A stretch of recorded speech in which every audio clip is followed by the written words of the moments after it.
नमस्कार। देश की बात में हाजिर और बात पहले महाराष्ट्र के राजनीतिक घमासान की। कुछ ही पलों पहले मुख्यमंत्री उद्धव ठाकरे ने फेसबुक द्वारा अपनी बातें कही। उन्होंने कई अहम ऐलान किए हैं। आज उन्हीं का इंतजार था कि वो क्या कहते हैं। उन्होंने कहा कि मैंने हिंदुत्व पर बात करने वाला मैं पहला मुख्यमंत्री था। बाला साहेब की शिवसेना और इस शिवसेना में क्या अंतर है, आप ये बताइए, और हिंदुत्व के लिए क्या क्या किया है मैंने, सबको मालूम है।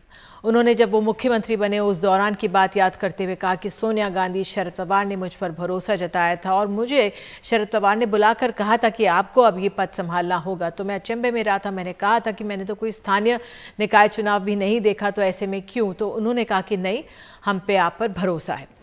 उद्धव ठाकरे ने यह भी कहा, एक बड़ा भावुक सा उनका संदेश था। उन्होंने कहा कि मैं कुर्सी पकड़कर बैठने वाला नहीं हूं और एक भी विधायक बोले तो मैं इस्तीफा दे दूंगा। मेरा जो रेजिग्नेशन लेटर है, इस्तीफा पत्र है, वो तैयार है। तो कई अहम बातें उन्होंने कही। आपको बता दें, कोविड पॉजिटिव हैं, तबीयत भी उनकी ठीक नहीं है। और सीधे अपने चलेंगे हम सहयोगी सोहित मिश्रा के पास, और सोहित हमें और गहराई से समझा पाएंगे कि क्या क्या निकल कर आया है मुख्यमंत्री के संदेश में। क्या जो अटकलें लग रही थी वो इस्तीफा देंगे, नहीं देंगे, क्या क्या आभास है आपको वहां पर?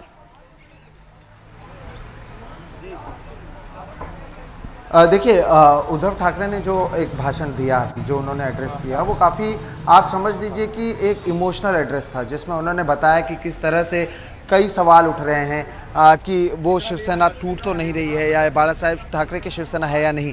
इस पर उन्होंने कहा कि बाला साहेब ठाकरे की ही ये शिवसेना है। 2012 में उनकी मृत्यु हुई, उसके बाद भी हम इससे लड़ते रहे हैं। उन्होंने कहा कि हिंदुत्व पर बात करने वाला मैं पहला व्यक्ति हूँ।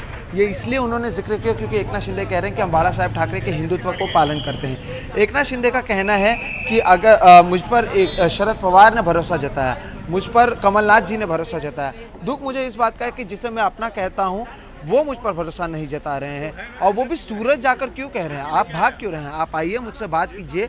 मुझे उस संख्या बल के बारे में नहीं पता करना है कि हमारे पास इतने लोग हैं या इतने लोग नहीं हैं, या एक वोट उनके पास ज़्यादा है या कम। अगर वहाँ पे मौजूद एक शख्स भी ये कह देता है कि हमें आप मुख्यमंत्री नहीं चाहिए, तो फिर अगर आप हमें मुख्यमंत्री नहीं चाहिए तो मैं अभी का अभी इस्तीफा देने को तैयार हूं। मैं अभी वर्षा बंगले पर हूं, जो मुख्यमंत्री आवास है। जरूरत पड़ने पर मैं मातोश्री बंगले पर भी चला जाऊंगा, लेकिन आप आकर कहिए तो। मेरे जो शिव सैनिक हैं वो आकर कहें, और केवल मुख्यमंत्री पद ही नहीं, बल्कि अगर पक्ष प्रमुख, जो शिवसेना पक्ष प्रमुख के पद के लिए भी आपको लगता है कि मैं नहीं चाहिए, कोई और ही होना चाहिए, तो भी आप बता दीजिए कि आपको मुझसे परेशानी है या आपको इस शिवसेना से परेशानी है।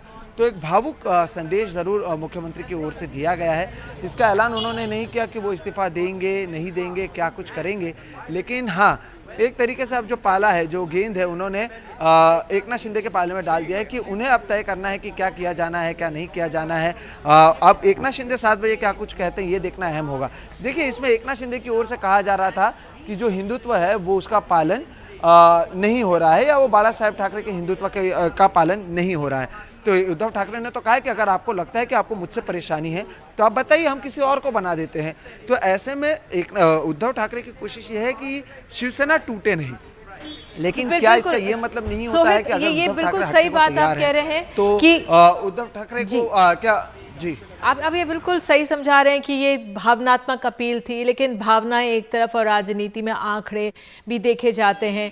जिस तरह से एकनाथ शिंदे ने एक पूरी लिस्ट जारी कर दी है, और कुछ देर पहले ये भी खबर आई कि चंद्रकांत पाटिल 4 और विधायकों के साथ गए, तो वो डेवलपमेंट्स भी हो रहे हैं उधर गुवाहाटी में, वो भी तेजी से बदल रहे हैं। आपने तो खुद एकनाथ शिंदे से बात की है फोन पे सुबह, वो 40 की बात कर रहे थे, 40 से ज्यादा के विधायकों का वो दावेदारी कर रहे थे।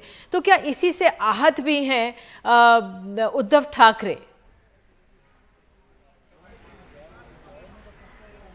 जी देखिए, पहली बात तो जो चंद्रकांत पाटिल वाली बात थी उसे रिट्रैक्ट कर लिया है। जिस वेबसाइट ने ये बात चलाई थी, बाद में उन्होंने बताया कि ये बात गलत है और उसे उन्होंने रिट्रैक्ट कर लिया है।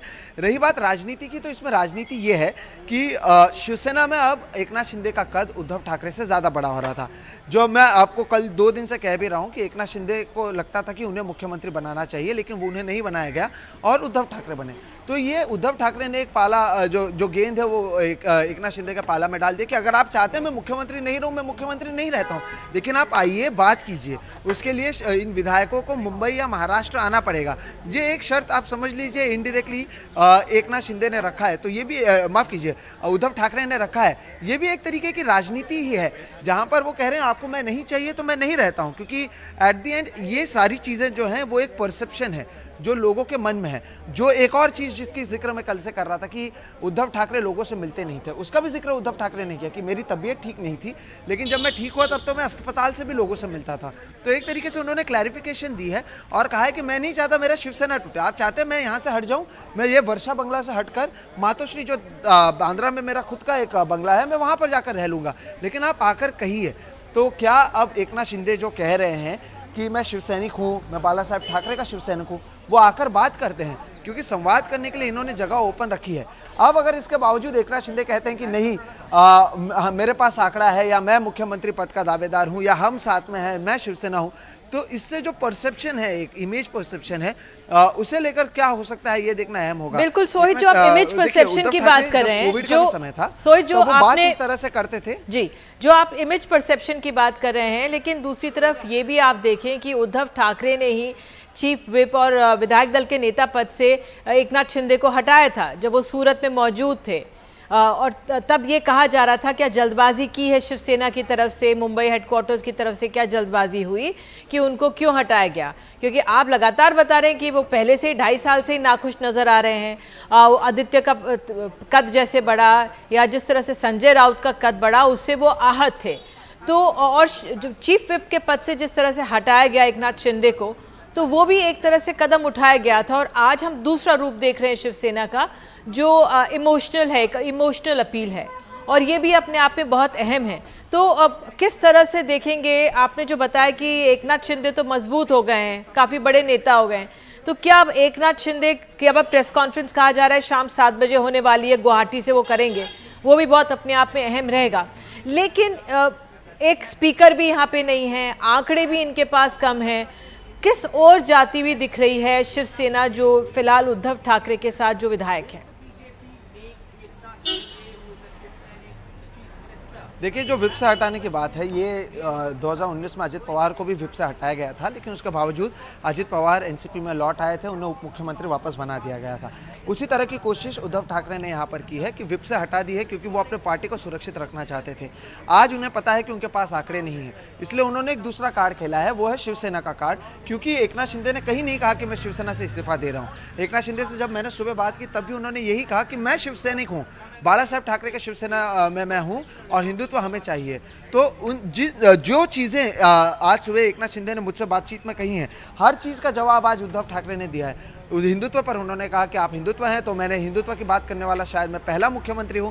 मैंने एकनाथ शिंदे, संजय राउत, आदित्य ठाकरे सभी लोगों को कहा कि आप अयोध्या जाइए, तो मैं हिंदुत्व की भी बात करता हूं। आपको दिक्कत मुझसे है क्या? आपको दिक्कत मेरे साथ मौजूद लोगों से? क्योंकि अगर आपको दिक्कत मुझसे है तो मैं हट जाता हूं, किसी और को बनाया जाएगा, लेकिन वो शिवसैनिक ही होगा। तो इनकी कोशिश वही है कि आप आएँ और बात करें, शिवसेना पार्टी न टूटे। क्योंकि अगर एकनाथ शिंदे अब इसके बाद कहते कि नहीं हमारे पास आंकड़े हैं, तो उनको इसके भी जस्टिफिकेशन देना होगा कि वो जाकर मुख्यमंत्री उद्धव ठाकरे से बात क्यों नहीं कर रहे, जब वो कह रहे हैं कि मैं हटने को तैयार हूं। तो अब ये इस पर एकनाथ शिंदे जब 7 बजे बात करते हैं तब वो क्या कुछ कहते हैं, ये देखना अहम होगा। रही बात आंकड़े की, ये बात सही है कि एकनाथ शिंदे के पास आंकड़े ज़्यादा हैं, उनके पास समर्थन ज़्यादा है, लेकिन अब जब इन्होंने कहा है कि मैं मुख्यमंत्री के पद से इस्तीफा देने को तैयार हूं, तो क्या इसके बावजूद एकनाथ शिंदे शक्ति प्रदर्शन करेंगे या फिर वो आकर बातचीत करेंगे और कहेंगे कि नहीं आप मुख्यमंत्री मत बनिए, किसी और को बनाया जाएगा? ये देखना काफी अहम होगा कि और भी शर्तें रखी जा सकती हैं। बिल्कुल, ये भी हो सकता है कि जब 7 बजे एकनाथ शिंदे बात करें तब वो कहें कि हमें तो कांग्रेस और एनसीपी नहीं पसंद है, हम चाहते हैं कि बीजेपी के साथ जाएं। तो इस पर भी ध्यान देना अहम होगा कि 7 बजे एकनाथ शिंदे क्या कहते हैं। बिल्कुल वही बात है कि देखना होगा, 7 बजे का हमें इंतजार करना पड़ेगा कि एकनाथ शिंदे का पक्ष है वो क्या कहता है। बहुत बहुत धन्यवाद सोहित, आप लगातार नजर बनाए रखें और जैसे जैसे बदलाव आएगा इस खबर में, तेजी से बदलाव आ रहा है, लेकिन जब ये इंतजार करना पड़ता है तो बड़ा लंबा लगता है इंतजार। लेकिन ये तस्वीरें हम आपको दिखा रहे हैं जो लगातार आ रही हैं, किस तरह से नेतागण मिले, ये उस समय की तस्वीरें हैं। आपको ये भी बता दें, वो तस्वीरें भी दिखाएंगे जब शरद पवार से कमलनाथ मिलने पहुंचे, उस समय की भी तस्वीरें हम सबके पास हैं, वो किस तरह से जो कांग्रेस, क्योंकि ये सरकार जो है इसमें शिवसेना, कांग्रेस और एनसीपी मौजूद है और ये तीनों जो लोग हैं गठबंधन में है, महाविकास आघाड़ी की सरकार है, लेकिन किस तरह से सरकार हिली हुई है ये हम देख सकते हैं। अब ये मुलाकातों का दौर चल रहा है, शरद पवार और कमलनाथ कांग्रेस की तरफ से बैठकर मिल रहे हैं और जिस तरह से उद्धव ठाकरे को कोविड हो गया तो वो इस मुलाकात में शामिल नहीं है, लेकिन ये विचार विमर्श, विचार मंथन लगातार जारी है। हमने सुना किस तरह से अपनी बात रखी है उद्धव ठाकरे ने और अब पाला जो गेंद है वो एकनाथ शिंदे के पाले में और देखना होगा कि एकनाथ शिंदे का अगला कदम क्या होता है। और आगे बढ़ने से पहले हमारे साथ आपको बता दें वी.के. अग्निहोत्री मौजूद हैं, ये संविधान विशेषज्ञ हैं और इन्हीं से जान लेते हैं। अग्निहोत्री जी, धन्यवाद जुड़ने के लिए। मैं आपसे समझना चाहूंगी, आंकड़ों की अगर बात करें, दावे बहुत किए जा रहे हैं, किस ओर आपको लगता है एकनाथ शिंदे की दावेदारी कितनी मजबूत है और किस कमजोर स्थिति में उद्धव ठाकरे हैं?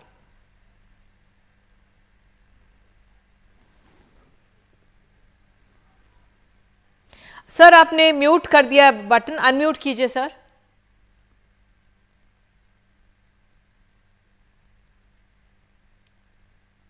हाँ, सॉरी जी। तो मैं ये बताना चाहूंगा कि दो मुद्दे हैं मेरी समझ में जिनके कि दो पहलू हैं। एक मुद्दा ये है कि क्या शिंदे जी की जो पार्टी है या ग्रुप है जो वो एक नो कॉन्फिडेंस मोशन इनके खिलाफ लाएगी, क्योंकि अगर वो कहते हैं कि उनके साथ है, नंबर ज़्यादा हैं और फिर जाहिर है कि जो विपक्षी लोग हैं वो भी ज्वाइन कर लेंगे नो कॉन्फिडेंस मोशन, तो क्या वो नो कॉन्फिडेंस मोशन लाएगी? और क्या, जैसा कि पहले भी चर्चा चल रही थी कि उद्धव ठाकरे जी रिजाइन कर देंगे और वो एक तरह से कॉल डिसोल्यूशन, असेंबली का डिसोल्यूशन के लिए रिक्वेस्ट करेंगे लोकपाल से, आपके राज्यपाल जी से रिक्वेस्ट करेंगे कि असेंबली को डिसोल्यूशन कर दिया जाए। तो इन दो पहलुओं पर मेरा कहना ये होगा कि जो पहले एक कदम बढ़ाएगा वो आगे जाएगा। अगर पहले डिसोल्यूशन के लिए बोल दिया गया तो फिर नो कॉन्फिडेंस मोशन का कोई जरिया नहीं रहेगा, लेकिन अगर नो कॉन्फिडेंस मोशन पहले आ गया तो उसके बाद अगर वो रिक्वेस्ट करेंगे डिसोल्यूशन के लिए, तो जैसा आपने अभी पाकिस्तान में भी देखा यही हुआ था मुद्दा कि डिसोल्यूशन के लिए बाद में रिक्वेस्ट आई थी और पहले ही उन्होंने नो कॉन्फिडेंस मोशन डाल दिया था। तो ये एक मुद्दा है, उसके दो पहलू मैंने बताए। दूसरा मुद्दा ये है कि कितने इनके साथ लोग हैं। तो जैसा कि 10th शेड्यूल में कॉन्स्टिट्यूशन के लिखा हुआ है कि अगर 2/3 of A party they form A separate group, तो फिर वो अलग से उनको रिकग्निशन मिलेगा। अगर वो 2/3 नहीं हो पाते हैं तो फिर उनका डिस्क्वालिफिकेशन का भी मुद्दा आ सकता है, अगर कुछ लोग हट के आते हैं। तो अब ये देखना होगा कि क्या उनके पास 2/3, अब 2/3 आप दिखा रहे हैं 56, मैंने कहीं कहा 55, कितने शिवसेना में हैं, 55 या 56, उस पर डिपेंड करेगा कि उनको 37 मिलना कि 38 मिलना। अपने साथ 37 या 38 उनके पास होना होगा, तभी वो ये कर सकते हैं कि हम एक सेपरेट ग्रुप हैं और हमको मान्यता दी जाए। ये रिक्वेस्ट जो कह रहे हैं कि 34 लोगों ने चिट्ठी लिखी है, वो इसी बिल्कुल अग्निहोत्री साहब, आपने बिल्कुल ठीक से समझाया और इसी का इंतजार है, अब देखना होगा। बहुत बहुत धन्यवाद जुड़ने के लिए और आगे बढ़ेंगे और आपको बिल्कुल एक नाटकीय घटनाक्रम दिखाते हैं कि किस तरह से कल रात बड़ी सुरक्षा के बीच बसों में भरकर विधायकों को सूरत में जब वो थे जो एकनाथ शिंदे के साथ थे उनको एयरपोर्ट ले जाया गया था और उस दौरान बड़ी संख्या में सुरक्षाकर्मी मौजूद थे। पुलिस की सुरक्षा में ही विधायकों को एयरपोर्ट के अंदर ले जाया गया और उस दौरान जब पत्रकारों ने विधायकों से बातचीत करने की कोशिश की तो उन्हें रोका गया। एकनाथ शिंदे कह रहे हैं उनके साथ एक तरह से 46 विधायक हैं। इस बीच सूरत के होटल में शिवसेना के बागी विधायकों की एक तस्वीर भी सामने आई है। चलिए आपको ये दिखाते हैं, ये पूरे विजुअल्स जो हैं, क्योंकि टेलीविजन माध्यम विजुअल्स का है कि किस तरह से तैयारी हो रही थी जो आज ये उद्धव ठाकरे की जो अपील आई है उसकी। हम इस वक्त सूरत एयरपोर्ट पे हैं। आप देखेंगे यहाँ पर जो विधायक हैं बसों में पहुंचे हुए हैं, आपको नजर आएंगे, आपको नजर आएंगे कि जो नेता हैं वो सारे 3 बसों में पहुंचे हैं। एकनाथ शिंदे जो हैं वो आ गए हैं, उनसे बात करने की कोशिश करेंगे और जानेंगे कि क्या कहना है एकनाथ शिंदे का। एकनाथ शिंदे यहाँ पर आए हैं बस में। आगे सबसे एकनाथ शिंदे आपको नजर आएंगे, उनके साथ पीछे जो विधायक हैं आपको वो नजर आ रहे होंगे जो यहाँ पर बैठे हुए हैं, और एकनाथ शिंदे के साथ में विधायक हैं। जो संख्या है वो 30 से ज्यादा बताई जा रही है। कितनी संख्या बल है वो एकनाथ शिंदे ही बताएंगे। क्या है उनके पास समर्थन कितने विधायकों का है, अभी तक कुछ बोल नहीं रहे हैं। मीडिया ने माइक लगाया हुआ है अपना। फिलहाल एकनाथ शिंदे यहाँ पर पहुंचे हुए, पुलिस हटाती हुई पत्रकारों को पूरा प्रोटेक्शन, पूरा गुजरात पुलिस प्रोटेक्शन दे रही है। एकनाथ शिंदे कुछ कह नहीं रहे हैं, शांत हैं, आपको नजर आ रहे होंगे। उनके पीछे विधायकों की संख्या नजर आ रही होगी। फिलहाल एकनाथ शिंदे यहाँ पर पहुंचे हैं, उनको हटाया जा रहा है, उनका रास्ता साफ किया जा रहा है ताकि एकनाथ शिंदे यहाँ से अपने विधायकों के साथ बस से आए हैं, उनका एक प्राइवेट जेट है, उससे यहाँ से निकल करके वो जा पाए, पहुँच पाए गुवाहाटी। तो पूरी तैयारी की गई। आप देखिए किस तरीके से गुजरात पुलिस मीडिया को एकनाथ शिंदे के करीब फटकने भी नहीं दे रही है। यहाँ पर पूरी तैयारी गुजरात पुलिस ने करी हुई है। एकनाथ शिंदे यहाँ से निकलते हुए, यहाँ से तस्वीरें हम दिखा रहे हैं आपको, एकनाथ शिंदे अपने विधायकों के साथ निकलते हुए जाने की कोशिश है कि किसी तरीके से पहुँचा जाए यहाँ से। हम कोशिश करेंगे एकनाथ शिंदे से बात करने की कोशिश करेंगे कि यहाँ पर आए, उनसे पूछें उन्हें कि क्या कहना चाहेंगे। एकनाथ शिंदे को पुलिस जो है बात कर रही है। एकनाथ शिंदे बोलने को तैयार नहीं है, मीडिया का जमावड़ा है, वो भी शांत हैं, कुछ नहीं बोल रहे हैं। सर आप आपका नाम बताइए सर कितने विधायक हैं आप लोगों के साथ में, कितने लोगों का समर्थन है? तो बताएंगे शिंदे साहब। आपका नाम बताइए सर। सुंदर सिद्धार्थ। हाँ, तो मेरा नाम प्रदीप जायसवाल। हाँ, प्रदीप जायसवाल। तो आप यहाँ पर पहुंचे हैं, आप क्या साथ में जा रहे हैं? हम शिंदे साहब। तो शिंदे साहब के सहयोगी जो हैं यहाँ पर पहुंच रहे हैं। सर कितने लोगों का समर्थन है आपको? सर कितने लोग? 40 लोग हैं। सर आप लोग कहाँ गुवाहाटी जा रहे हैं? तो हम मान के चलें कि आप उद्धव ठाकरे के साथ नहीं है आप लोग? सर क्या उद्धव ठाकरे के साथ नहीं है? हम लोग शिंदे साहब के साथ हैं। शिंदे साहब के साथ हैं। आपका नाम बताइए सर। हम लोग शिंदे साहब के साथ में हैं। यहाँ पर जो है विधायक जो हैं वो आपको नजर आएंगे। सब कह रहे हैं कि वो शिंदे साहब के साथ में है। सारे विधायक यहाँ पहुँच चुके हैं और कह रहे हैं कि जो बोलेंगे शिंदे साहब बोलेंगे। तो शिंदे साहब का जो है आपको नजर, दौड़ते हुए विधायक आ रहे हैं। सर आप साथ आप देखेंगे, एकनाथ शिंदे को देखेंगे, एकनाथ शिंदे बीच में है। एकनाथ शिंदे आपको नजर आएंगे। वो बोल रहे शिवसेना आणि भाजप युती व्हायला पाहिजे ह्या मतातरी अजून एकनाथ शिंदे अपने विधायकों के साथ अंदर पहुंच गए हैं। तो ये तस्वीरें सीधे हम दिखा रहे हैं सहयोगी अश्विनी मेहरा के साथ सौरभ शुक्ला, एनडीटीवी इंडिया। आइए सीधे चलते हैं अक्षय डोंगरे के पास जो गुवाहाटी में इस समय मौजूद हैं। अक्षय, अब सबकी नजर गुवाहाटी में ही है और कहा जा रहा है कि जो ये विधायक आए हैं सूरत से, कितनी संख्या ये भी मैं आपसे पूछूंगी, और कहा जा रहा है कि बीजेपी के कुछ मंत्री या विधायक वहां पे मौजूद हैं, वो निगरानी रख रहे हैं। क्या खबर वहां से?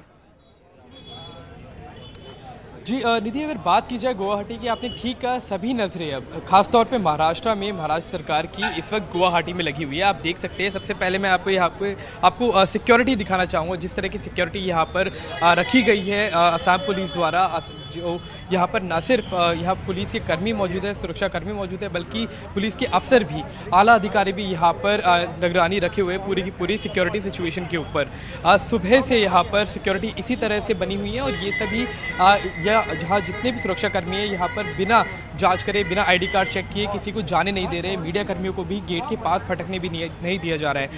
अब अगर बात की जाए असम सरकार के खुद के रुख की, तो हिमंत बिस्वा शर्मा ने आज बात की, अगर एक इवेंट पे वो यहाँ पर भी थे जिस समय यहाँ पर महाराष्ट्र के एमएलएज आए उससे कहा जा रहा है कि 2 घंटे पहले हिमंत विश्व शर्मा खुद यहाँ पर मौजूद थे इस होटल में। इस वक्त भी यहाँ पर असम सरकार के 2 मंत्री मौजूद है, एक भाजपा के असम से मेंबर ऑफ पार्लियामेंट मौजूद है और एक एमएलए मौजूद है और ये चारों हिमंत विश्व शर्मा के काफ़ी करीबी माने जाते हैं, जो कहा जा रहा है पूरे के पूरे मामले पर निगरानी रखे हुए हैं। तो हिमंत विश्व शर्मा से पूछा गया एक इवेंट में कि क्या उन्हें इस बारे में पता है, क्या वो सुरक्षा मुहैया करा रहे हैं इन लोगों को जो भी एमएलएज आए हुए हैं महाराष्ट्र के। तो उन्होंने साफ तौर पे यही कहा कि उन्हें इसके बारे में कोई जानकारी नहीं है और अगर लोग बाहर के राज्यों से असम में आते हैं तो उनके लिए खुशी की बात है, टूरिज्म को एक तरह से बढ़ावा मिलेगा। तो एक तरह से उन्होंने स्पिन देने की कोशिश की है इस पूरे के पूरे मुद्दे को। अब कहा यह भी जा रहा है कि हिमंत विश्व शर्मा खुद कुछ समय में यहाँ पर आ सकते हैं। जिस तरह से बाढ़ है पूरे असम में उसका मुआयना करने के लिए आज वो गए हुए हैं, लेकिन पूरी उनकी निगरानी यहाँ पर भी एक तरह से जो भी घटनाक्रम हो रहे हैं रेडिसन ब्लू होटल में उसके ऊपर बनी हुई है। अगर नंबरों की बात की जाए जैसे कि आपने कहा तो तकरीबन 34 एमएलएज का एक लेटर आया था जिसमें उन्होंने कहा था कि वो लेजिस्लेटिव पार्टी जो लीडर होते हैं उसमें एकनाथ शिंदे को ही मानते हैं। और अगर बात की जाए शिवसेना के एमएलएज की तो यहाँ पर तकरीबन 30 से 31 एमएलएज शिवसेना के मौजूद हैं और 4 इंडिपेंडेंट एमएलएज मौजूद है। कहा जा रहा है कि 4 एमएलएज और आने की उम्मीद है। तो देखने वाली चीज़ यही रहेगी कि अब एकनाथ शिंदे का क्या रुख लेने वाला है, क्योंकि एक तरह से गेम ऑफ थ्रोन्स जो कहा जाता है वो शुरू हो गया है और उसका एपिसेंटर बन चुका है गुवाहाटी। तो जिस तरह से उद्धव ठाकरे ने खुद बयान दिया, खुद स्पीच दी, उन्होंने इस पूरे के पूरे मुद्दे को एक सेंटिमेंटल मुद्दा, एक तरह से एक इमोशनल मुद्दा बना दिया है हर एक शिव सैनिक के लिए। उन्होंने कहा है कि हर शिव सैनिक उनके परिवार की तरह है और सबसे बड़े दुख की बात उनके लिए यही है कि एक शिव सैनिक ने अब किसी और राज्य में जाकर उनसे कुछ कम्युनिकेट करना चुना और अगर उन्हें बात करनी थी तो मुंबई आकर उनसे खुद मिलकर भी बात कर सकते थे। तो जिस तरह से पॉलिटिक्स देखी गई है महाराष्ट्र में खासतौर पर शिवसेना की, तो काफी इमोशनल पॉलिटिक्स है, काफी एक सेंटिमेंट जुड़ा हुआ है बाला साहब ठाकरे के साथ में। और जो अक्षय, मैं आपको 2 पलों के लिए रोकूंगी, जो आप भावना की बात करें वो फुल फ्रेम शॉट्स दिखा दें। ये हमारे सहयोगी हमें बता रहे हैं कि ये शरद पवार का काफिला है, गाड़ियों का काफिला जो उद्धव ठाकरे से मिलने जा रहा है। बताया जा रहा है उनकी बेटी सुप्रिया सूले भी हैं और ये एक तरह से एक संदेश देने की, भरोसा जताने की तरीका है शरद पवार का, क्योंकि उद्धव ठाकरे ने अपने जो आज संदेश दिया फेसबुक लाइव पर, उन्होंने कहा कि शरद पवार ने मुझे कहा था कि आप ये कुर्सी संभालो, आप मुख्यमंत्री का पद संभालो। और ये सुप्रिया सूले उनकी बेटी हैं, सांसद हैं, वो भी बताया जा रहा है मिलने जा रही हैं वर्षा में मुख्यमंत्री उद्धव ठाकरे से। और ये बहुत अहम है राजनीति में, जो जिस तरह से नेताओं की मुलाकात होती है, कौन किससे मिलने जा रहा है, ये अपने आप में बहुत अहम होता है। लेकिन बहरहाल इस समय जिस परिस्थिति में उद्धव ठाकरे हैं, इस मुलाकात के क्या मायने हैं, ये बहुत अहम, इस पे सवाल ज़रूर रहेंगे कि शरद पवार ने कल ही बोला था प्रेस कॉन्फ्रेंस में कि हमारी जो सरकार है वो ठीक है, लेकिन ये जो मसला है ये शिवसेना का आंतरिक समस्या है जो तीसरी बार सामने आई है। और हमने परिस्थिति देखी किस तरह से रातों रात विधायक इस राज्य से गुजरात चले जाते हैं, सूरत में चले जाते हैं और उसके बाद असम जाते हैं जहां पर बीजेपी की सरकार है, गुजरात में बीजेपी की सरकार है। बहरहाल ये एनसीपी के नेताओं का मीटिंग थी, जो विधायकों को बुलाया गया था एनसीपी की तरफ से, ये वो दृश्य हम देख सकते हैं। यहाँ पर हैं कमलनाथ वगैरह भी सब बैठे हुए हैं, जो कांग्रेस के तमाम विधायक हैं वो भी बैठे हुए हैं। तो एक छोटा सा ब्रेक हमें लेने के लिए कहा जा रहा है, ब्रेक लेते हैं, तुरंत लौटते, बने रहिए हमारे साथ।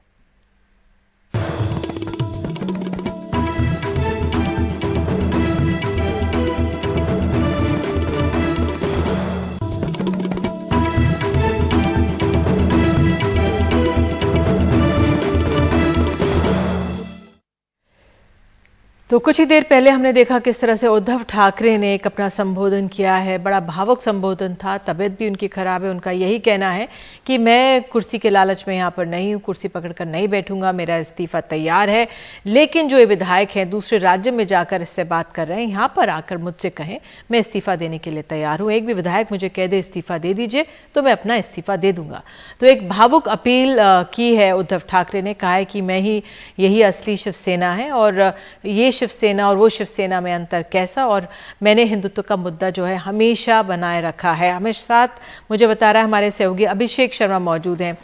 अभिषेक, एक पलड़ा तो हमने देखा जो उद्धव ठाकरे का आप देख रहे हैं, दूसरी तरफ जो एक बीजेपी का पक्ष है, जिस तरह से ऑपरेशन कमल की पूरी तैयारी की गई, जिस तरह से भागदौड़ की गई, दिल्ली में आकर मुलाकातें हुई, तमाम बातें कहा जा रहा था अहमदाबाद जाएंगे, लेकिन सब गुवाहाटी चले गए। आप जरा उस ओर रोशनी डालिए, बताइए हमें कि बीजेपी के खेमे में क्या हो रहा है। देवेंद्र फडणवीस को दोबारा मौका मिलेगा या नहीं? देखिए, बीजेपी के पास देवेंद्र फडणवीस जो है एक बार अपनी फजीहत करा चुके हैं अजीत पवार के साथ शपथ लेके, तो अब वो दोबारा नहीं कराना चाहते हैं। और वैसे तो ये उनकी दूसरी फजीहत है। पहली फजीहत तो तभी हो गई थी जब वो उन्होंने मुख्यमंत्री पद के लिए अपनी लड़ाई लड़ी और जो उद्धव ठाकरे हैं वो मुख्यमंत्री पद चाहते थे अपने लिए, अपने परिवार के लिए या सेना के लिए, जिसके लिए तैयार नहीं हुई थी बीजेपी। तो ये दूसरी फजीहत थी जब वो अजीत पवार, अब वो तीसरी नहीं चाहेंगे, आधिकारिक तौर पर तीसरी नहीं चाहेंगे, ये बात तो बिल्कुल साफ है। लेकिन वो अभी इस समय देख रहे हैं, वो चाहते हैं, वो सिंधिया वाला फॉर्मेट चाहते हैं कि जिसमें कांग्रेस के टूटने का सारा दोष जो है वो आप उनकी इंटरनल पॉलिटिक्स को दें, जैसे कि कमलनाथ और सिंधिया के आपस में रिश्ते खराब थे साहब, इसलिए सिंधिया जी जो हैं वो बाहर आ गए और उन्होंने हमारे साथ हाथ मिला लिया। अब इसमें हमारा क्या दोष? ये कहानी वो यहाँ पे भी चाहते हैं कि ये स्क्रिप्ट पे यहाँ काम हो, लेकिन ऐसा नहीं है कि वो लॉजिस्टिक सपोर्ट नहीं है, उनके मन में खुशियाँ हैं, वो चाह रहे हैं कि ये हो जाए, तो वो दूसरी बार लकी होंगे कि नहीं होंगे। वो महाराष्ट्र के उन मुख्यमंत्रियों में से एक हैं जिन्होंने नारा दिया था मी पुनः येईल, मतलब मैं दोबारा आऊँगा, और ये उनकी फेयरवेल स्पीच थी, उनके बाद भी जो उन्होंने जो भाषण दिया उसमें भी वो थे।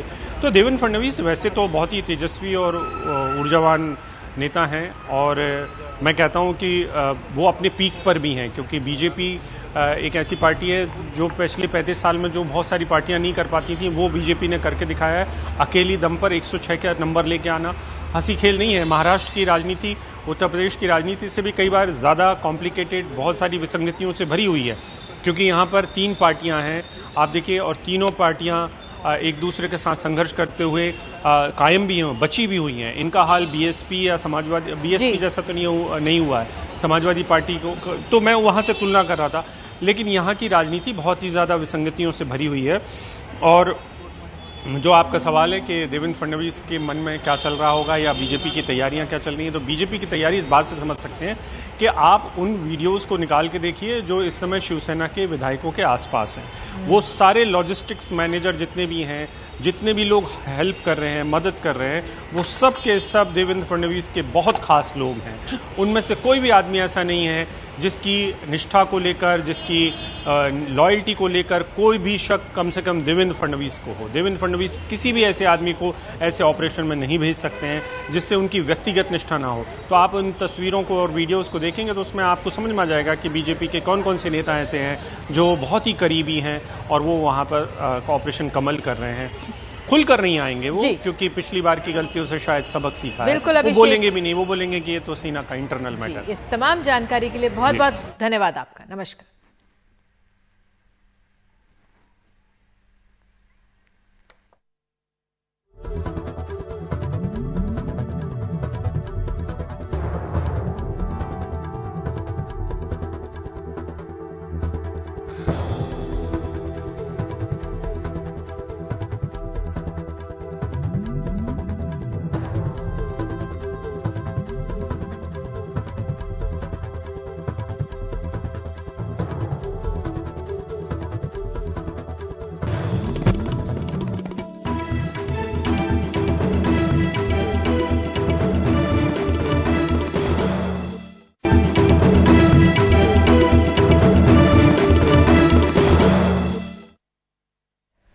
तो महाराष्ट्र में जो सियासी घमासान मचा हुआ है उसमें कुछ देर पहले मुख्यमंत्री उद्धव ठाकरे ने लोगों को संबोधित किया है। उन्होंने कहा है कि मैं इस्तीफा देने के लिए तैयार हूं, लेकिन मेरे विधायक मुझसे आके बात करें। उधर आपको बता दें कि एकनाथ शिंदे के समर्थन में 34 विधायकों ने राज्यपाल को चिट्ठी लिखी है। चिट्ठी में एकनाथ शिंदे को ही विधायक दल का नेता बताया गया है। उधर सूरत में शिवसेना के बागी विधायक आज सुबह 7 बजे गुवाहाटी मिलने पहुंचे थे, और इस समय जो आप तस्वीरें देख रहे हैं वो ये तस्वीरें हैं जब कुछ ही पलों पहले शरद पवार एनसीपी के प्रमुख अपनी बेटी सुप्रिया सुले के साथ मिलने पहुंचे हैं उद्धव ठाकरे को।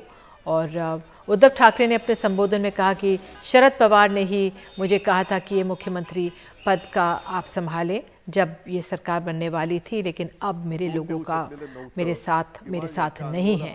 तो ये अपने भावुक अपील उन्होंने दी है। और फिलहाल एक छोटा सा ब्रेक ले रहे हैं और सियासी गर्माहट जारी है महाराष्ट्र में। 2-3 महिन्यातच कोविड आला।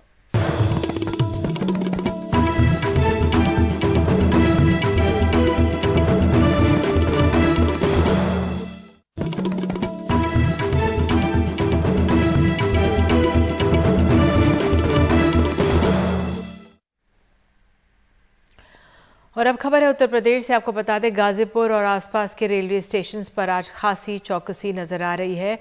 पुलिस के साथ ही रेलवे के भी बड़े अफसर आज स्टेशन पर नजर आए। पुलिस के मुताबिक कुछ दिन पहले उनको एक धमकी भरा खत मिला था जिसमें 22 जून को स्टेशन को उड़ाने की धमकी दी गई थी और इसी के मद्देनजर सुरक्षा पुख्ता की गई। कुछ दिनों पहले एक धमकी भरा पत्र आया था कि हम रेलवे स्टेशन को उड़ा देंगे और उसमें लश्कर-ए-तोयबा की तरफ से धमकी दी गई थी। उसी परिप्रेक्ष्य में हमने पूरी व्यवस्था की है। स्नाइपर डॉग भी बुलाया गया है और सादे में भी हमने लगा रखा है, तो उसी के लिए कि कोई ऐसी कोई घटना न होने पाए। और इसी खबर के साथ आज देश बात में इतना ही। नमस्कार।